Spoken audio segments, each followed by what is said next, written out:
मनोज जरांगे पाटील यांच्यावर त्यांच्या सहकाऱ्यांनी आरोप केलेले आहेत। तसेच मनोज जरांगे पाटील यांच्या मागे आर्थिक पाठबळ म्हणून राष्ट्रवादीचे सर्वेसर्वा शरद पवार आणि राष्ट्रवादीचे आमदार व माजी आरोग्यमंत्री राजेश टोपे हे आहेत, असाही आरोप आता होत आहे। तसेच मनोज जरांगे यांचा बोलविता धनी हे शरद पवार आहेत, असाही आरोप आता होत आहे। मनोज जरांगे पाटील यांनी उपमुख्यमंत्री देवेंद्र फडणवीस यांची आई बहीण काढल्यानंतर सरकार आक्रमक झाले आहे। सरकारने मनोज जरांगे पाटील यांच्या विरोधात SIT स्थापन केलेली आहे। तसेच त्या SITच्या माध्यमातून अंतरवाली सराटीमध्ये दगडफेक ही कुणाच्या सांगण्यावरून झाली। तसेच मनोज जरांगे पाटील यांच्या सभांना पैसा कुठून आला, कुणी दिला, JCB मधून फुलांची उधळण मनोज जरांगे पाटील यांच्यावरती करण्यात आली, त्या JCB आणण्यासाठी पैसा कुठून दिला, त्या JCBला लागणाऱ्या 2-2, 4-4 तासाचे पैसे कुणी दिले।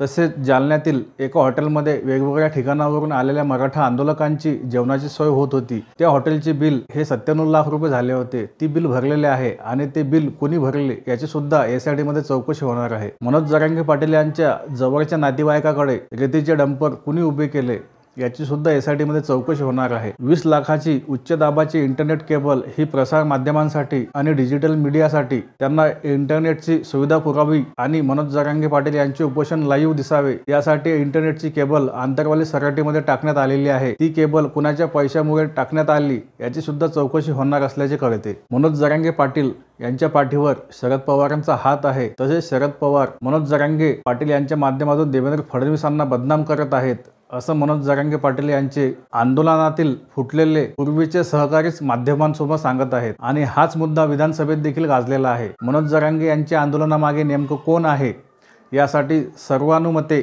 विधानसभेत SIT स्थापन झालेली आहे। हा झाला एक भाग, परंतु भाऊ तोरसेकर यांनी मनोज जरांगे पाटील यांच्यावरून शरद पवार यांना लक्ष केले आहे। भाऊ तोरसेकर म्हणाले की शरद पवार यांना मराठा समाजाला आरक्षण देऊच द्यायचे नव्हते। शरद पवार हे कधीही मराठा आरक्षणासाठी लढले नाहीत किंवा झटले सुद्धा नाहीत। मराठा समाज हा मागास नाही आणि मराठा समाजाला आरक्षण मिळूच शकत नाही असे देखील वारंवार शरद पवार म्हणालेले आहेत।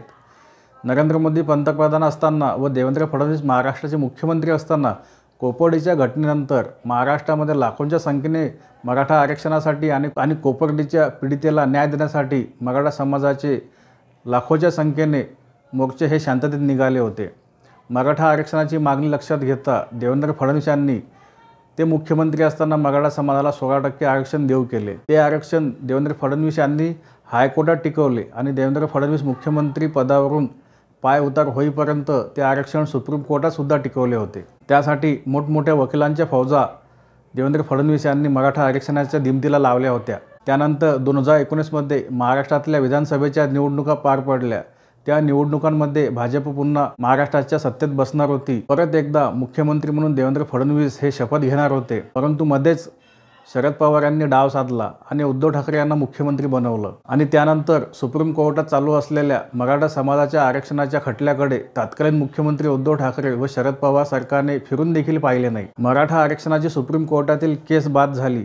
मराठा समाजाला देवेंद्र फडणवीस यांनी मिळवून दिलेले 16% आरक्षण हे सुद्धा बाद झाले। देवेंद्र फडणवीस यांनी मराठा समाजाला दिलेले 16% आरक्षण हे कोर्टात टिकू नये यासाठी शरद पवार यांनी उद्धव ठाकरे यांना मुख्यमंत्री केलं होतं, हे आता उघडकीस येत आहे, असं भाऊ तोरसेकर म्हणाले आहेत। कारण शरद पवार यांना माहिती होतं, जर आपण देवेंद्र फडणवीस यांना मुख्यमंत्री पदापासून आणि सत्तेपासून वंचित ठेवलं नाही तर देवेंद्र फडणवीस हे 16% मराठा आरक्षण सुप्रीम कोर्टात सुद्धा टिकवतील आणि त्यामुळे आपलीच नाचक्की होईल। संपूर्ण देशात शरद पवारांना स्ट्रॉंग मराठा म्हणून ओळखले जाते आणि तो स्ट्रॉंग मराठा त्याच्या 50 वर्षाच्या राजकीय कारकिर्दीत मराठा समाजाला आरक्षण देऊ शकला नाही, परंतु देवेंद्र फडणवीस या एका ब्राह्मण समाजाच्या नेत्याने मराठा समाजाला आरक्षण मिळवून दिले आणि ते टिकवले। त्याचा फायदा मराठा समाजाला झाला हेच शरद पवार यांना पाहवले गेले नाही। मराठा समाजाने कायम आपले गुणगान गावे, कायम आपलीच महती गावी, म्हणूनच शरद पवार यांनी मराठा समाजाला आरक्षण मिळू दिले नाही। मराठा आरक्षण कोर्टात टिकले तर देवेंद्र फडणवीसांची वाहवा होईल यासाठी देवेंद्र फडणवीस यांना शरद पवार यांनी मुख्यमंत्री पदापासून बाजूला ठेवले, असं भाऊ तोरसेकर म्हणाले। कारण देवेंद्र फडणवीस पुन्हा मुख्यमंत्री झाले असते तर त्यांनी 16% मराठा आरक्षण हे सुप्रीम कोर्टात टिकवले असते आणि मराठा असूनही शरद पवार मराठा समाजाला आरक्षण देऊ शकले नाहीत, म्हणून शरद पवार यांची प्रतिमा कायमची मलिन झाली असती, असंही भाऊ तोरसेकर म्हणाले। तर धन्यवाद, आता इथेच थांबूया। तुम्हाला हा व्हिडिओ जर आवडला असेल तर या व्हिडिओला लाईक करा, नसेल आवडला तर डिसलाईक करा। जर तुम्हाला यूट्यूब शिकायचे असेल तर खाली दिलेल्या डिस्क्रिप्शनमध्ये जाऊन मास्टर विवेक या यूट्यूब चॅनलच्या लिंकवरती क्लिक करा। धन्यवाद।